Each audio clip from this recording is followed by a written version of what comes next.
Today I'm going to be showing you how to replace the bumper on a 2016 Dodge Grand Caravan. I believe this also works on the Chrysler Town & Country, and although I'm doing it on a 2016, I believe the process is fairly similar for some previous years before that too. As you can see, the bumper here has been damaged. It hit a concrete barrier and snapped the plastic off. As you can see, the plastic is pretty thin, and where I'm from, up in the northern part of Canada, during the winter it gets pretty cold, and this already kind of cheap plastic just becomes super flimsy. So I'm going to be replacing the front bumper here today. I'm not going to be replacing the insert here. It does have a bit of a crack, but I'm not too concerned about it. It should still function fairly well. And the air dam I'm also not going to be putting back on today, just as I'm not at my home garage. I'm working at somebody else's place, so that'll be a job for another day. But there is an air dam that goes attaches underneath here. So I hope this video helps you out. If it does, please give me a thumbs up, and feel free to post any questions you have in the comment section. For today's job, I'm going to be using a stubby Phillips screwdriver, a slot screwdriver, a 3/8 inch ratchet with an extension and a 10mm socket, as well as some side cutters. You also might want to grab some pieces of cardboard depending on the work surface that you have, if it's like a garage floor, just to keep your bumper clean, as well as to keep debris off of your vehicle. And here's the new replacement bumper that I picked up from Chrysler today. Chrysler doesn't, at least where I'm from, they don't paint the bumper for you. You actually have to get that painted at a shop. So I picked the bumper up myself and then just had it painted to match the vehicle at a local shop. So this is what it looks like without the center insert there, that black insert. And that's what's going to be going back on the vehicle. So we're going to start by unbolting the top portion of the bumper here. We're going to use a 10mm socket to undo that.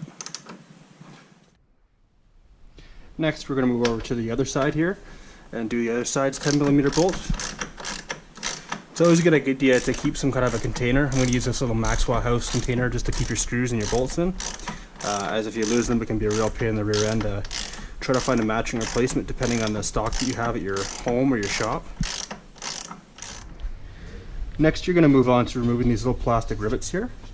There is an appropriate rivet tool that you can use. I'm about 10 hours away from my home garage where I typically do all my work, so I don't have that tool with me. I'm just going to use a pair of probably side cutters to cut this out. But you'll need to cut those out, and then you can get the replacements off Amazon. You can either buy them individually if you know the size, or you can just buy, I typically just buy a big box of them. So they come out fairly easily. I'm going to use side cutters here just to get in there and just pull this out. Sometimes they come out nicely like that and they can be reused. Sometimes they don't. So I'll try to reuse these ones. And maybe I'll get lucky, maybe they'll just pop out for me. Oh, there we go, came out. Next, you're going to use a Phillips screwdriver to remove the two screws on either side of the bumper here. You're probably going to have to turn your wheel one direction or the other so that you can get your screwdriver in here. So I'm going to have to put down my light here just so you can see a little bit easier.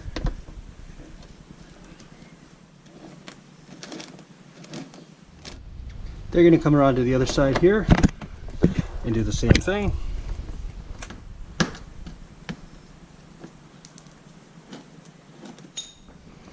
Next, you're going to remove the 10mm bolt, which is just inside here. I'll try to get the light a little bit better. So it's just inside the bumper here. You can see below where those two screws were, so if you just follow them up, right there, there's that 10mm bolt. And there's a little clip on the back side of that attaches to the bumper, so you just want to make sure you hang on to that as well. So we'll pull that off real quick.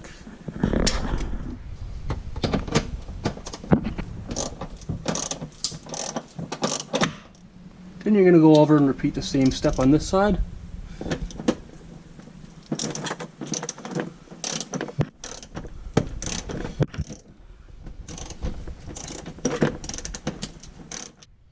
Now that you've got that bolt out, you'll see the bumper should start coming free on its own a little bit. So you just kind of have to pull it there.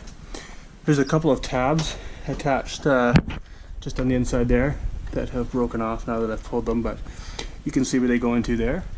And just be careful because your whole bumper is going to start coming apart now. As you can see, the whole inside there. So just be gentle as you're taking this off. as you don't want to damage everything else as it comes off.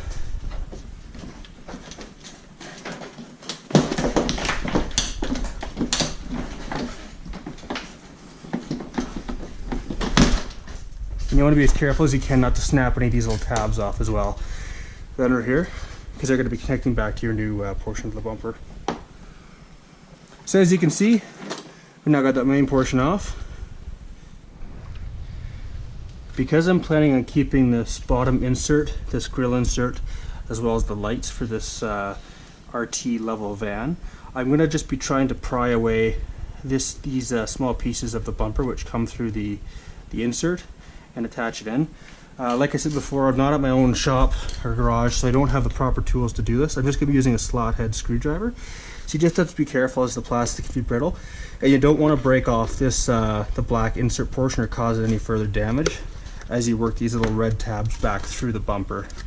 So you just want to be super gentle with them as best as you can to get them out. So next, for sake of ease, I'm going to be removing the headlights here, the headlight clip from the, sorry, I should say fog light wiring from the fog lights. This is an RT model, so it's got the fog lights built in here. Not all of the Caravan models have that.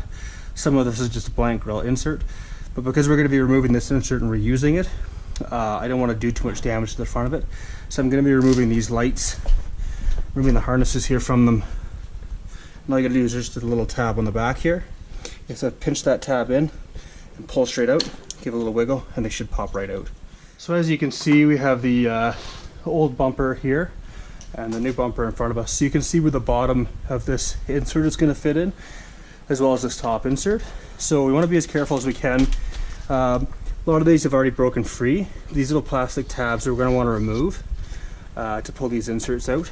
Like I said, I don't have the proper tools with me today. I'm not at my home location where I typically do this work. I'm doing it at somebody else's house. So I'm just going to be as gentle as possible trying to get these little tabs back out. Probably end up using a flat blade screwdriver just to pop them out. But you don't want to do any damage to your insert here if you're planning on reusing it. And at the same time, your top grill insert here also has these little tabs you're going to want to remove so you can get the bumper free from these inserts, but obviously you don't want to break them if at all possible. So I moved the bumper down here onto a piece of cardboard just to try to eliminate any damage that's going to happen from the concrete below it while I try to get these little tabs out. So I'm just going to use my flathead screwdriver, and you got to kind of try to push the bumper away, separating it from the insert as you kind of pry on the insert. And you have to be careful because these things will break off on you, which you don't want, obviously.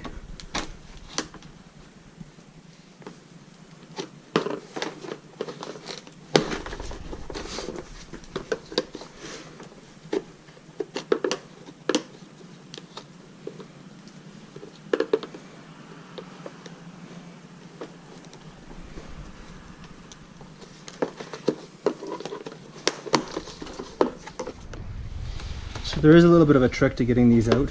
You have to kind of push the tab away on both sides. There's a visible front tab there, and then there's a bit of a taper on the back you have to push through. I don't know how you can see with the light, but I'm kind of pushing this back tab back through, and then it pops loose like that. Hopefully my little light that I'm borrowing here is sufficient enough for you to see what I'm doing.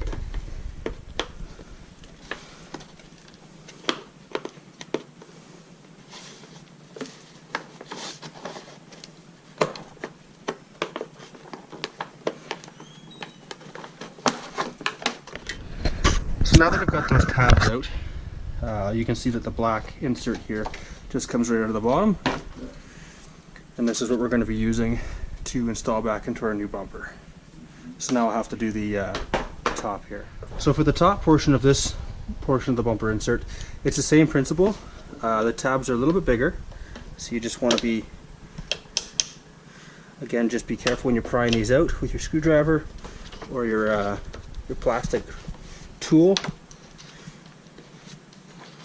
and you're just going to kind of force this piece of the bumper away. See, that broke, which is not good, but that does tend to happen, especially if it's in a situation like this where the bumper's already been been damaged once.